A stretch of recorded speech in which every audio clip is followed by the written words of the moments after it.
can see that.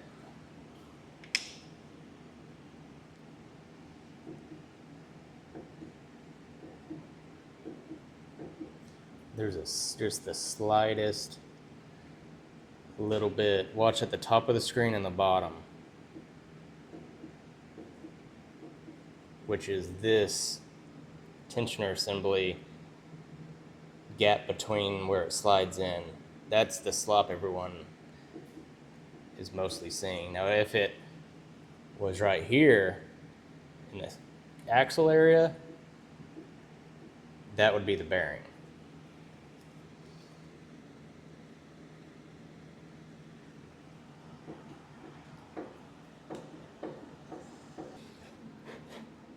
Now, I did this one a little bit better. As you can see,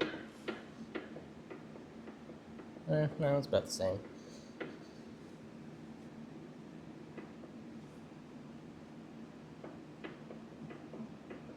It's hard to move this without moving the camera.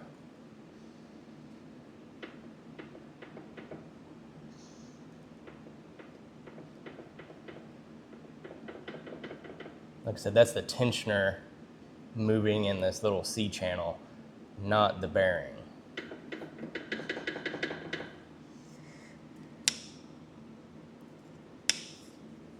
And the yellow is, I just used a paint pen to paint where I welded those little shims on there.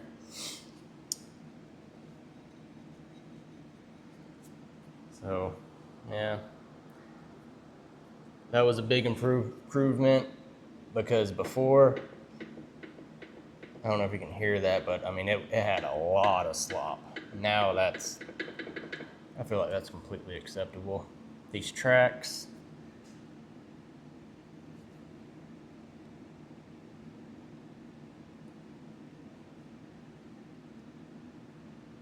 they're getting a little tore up, but again, I follow a lot of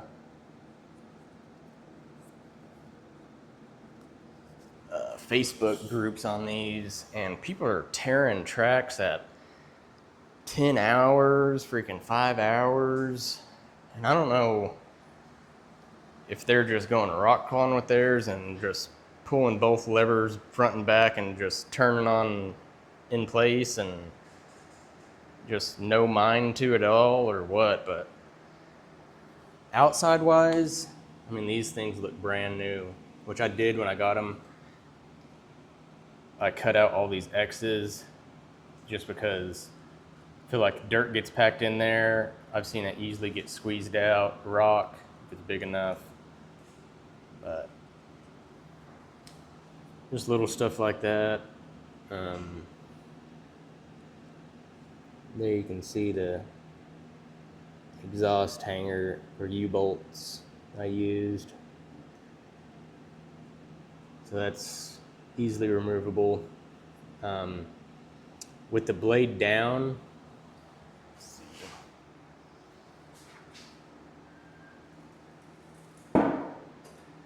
I don't have to lift the front up to grease this, but oh wow, yeah, look at that. Let me get a rag. And yeah, I do waste a lot of grease by over greasing it. Like I said, I'd rather have it over greased and waste a couple bucks of grease here and there than to under grease it and end up with sloppy pins and bushings. And these do have bushings, at least this model.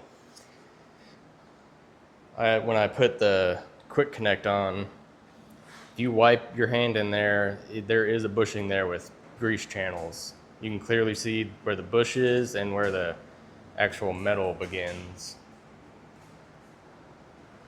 But like I was saying, with the blade down, I can get to this top grease port, and then with the blade up, I go from the underside and get the bottom side.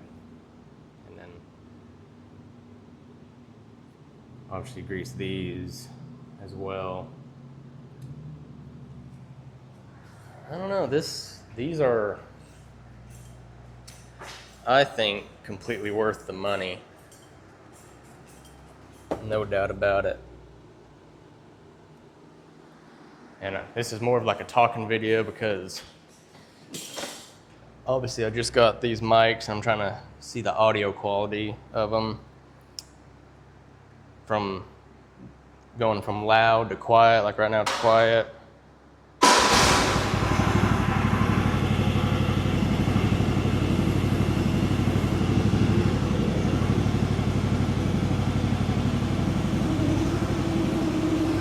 See how far this blade goes down.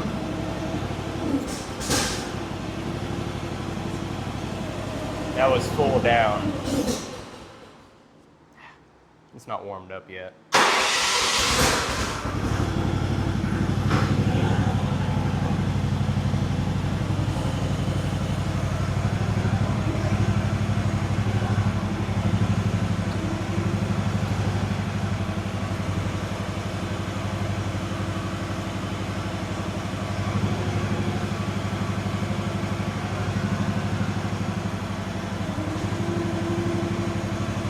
I'm going to do a reach test.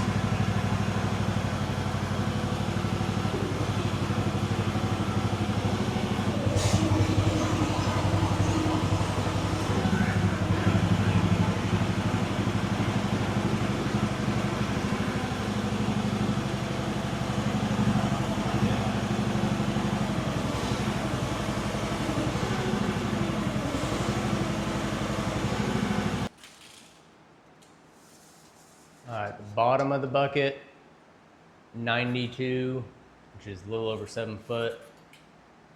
The end of the teeth, in case you have like a chain or something on, right at 9 foot.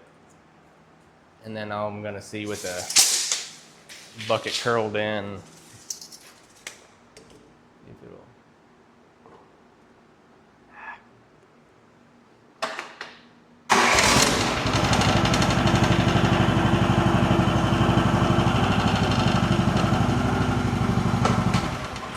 5'5", by the way, in case you're trying to gauge it off me. We'll just say the midpoint of this cutter, 68 inches. Top of the bucket, 78. And in case you have a quick connect, you can tie a rope or something to it with the bucket off. Right where the pins go is 80 inches. In case, I don't know, you can tie a rope or chain and take a bed off a truck, something like that. But to dump into like the back of a truck bed, this is all the way up with the stick all the way out. And obviously you'd be dumping dirt out right now. You could, I need to move this thumb out. But just give you some idea. I know when I was first wanting to get one of these, I wish there were just videoing it. I could actually see like what's up with them. And I originally was gonna go get a H12, I believe, but I'm glad this one was the only one available because I like this hydraulic tank. This whole front is the hydraulic tank, all the way front, side to side. I mean, you can see all the full width. There's the outlet, or the inlet to the pump, I should say, right there. The return, I don't know if you guys can see it, it returns like mid-tank.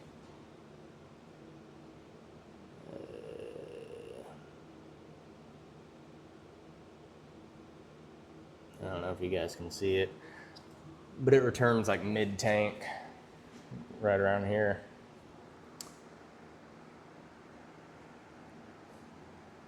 And the reason I like that is because this whole front area is like a heat sink. You could weld some fins on here even to wick off some more heat, but it's not dead hot yet. We've been to the 90s, but mainly the upper 70s, lower 80s. And it hasn't been above 100 degrees yet. But we'll see this summer, because I use this thing for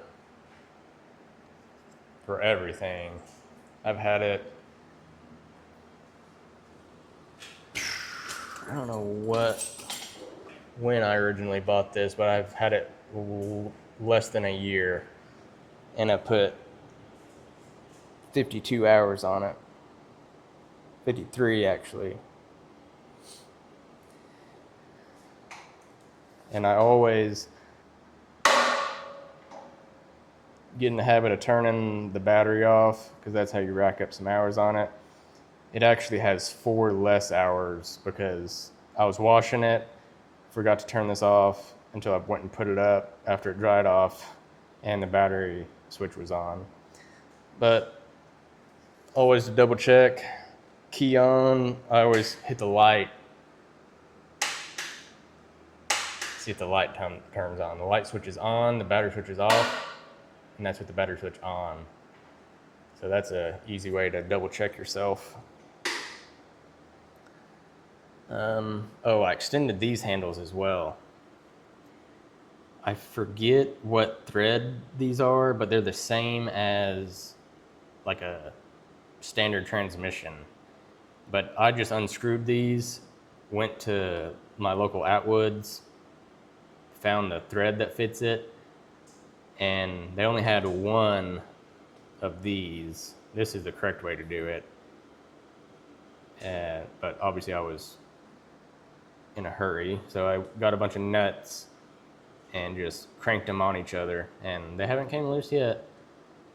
I could probably 3D print some black covers for these to make them look nicer, but these help a tremendous amount to just fine tune the tracks, go real slow, and then also for the blade, you can really fine tune it.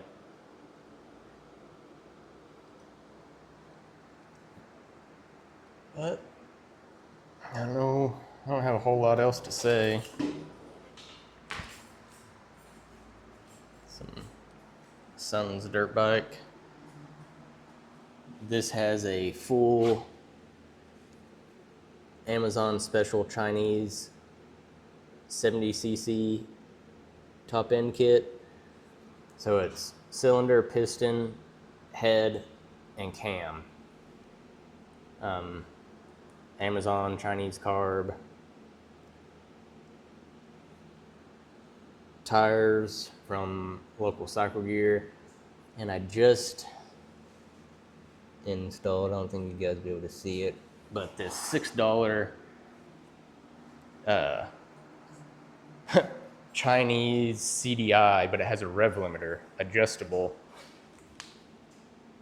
And it's going to save the motor from, because my kid will be in second gear at a track and just, over revving the hell out of it. But